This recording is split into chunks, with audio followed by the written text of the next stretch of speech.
আসলে না দেখলে বোঝা যাবে না, এটা প্রচুর পরিমাণে পানি, মানুষের অনেক কষ্ট।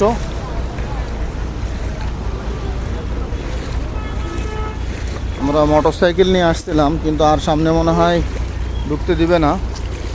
আমরা আশেপাশে মানুষদেরকে যতদূর সম্ভব একটু সহযোগিতা করার চেষ্টা করবো ইনশাআল্লাহ। সবার কাছে দোয়া চাই।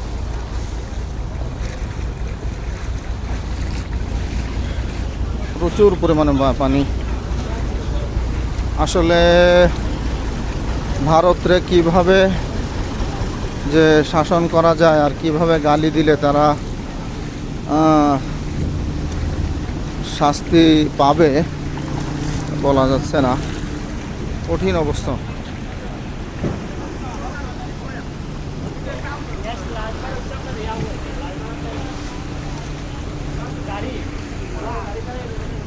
কঠিন দুর্ভোগ মানুষের।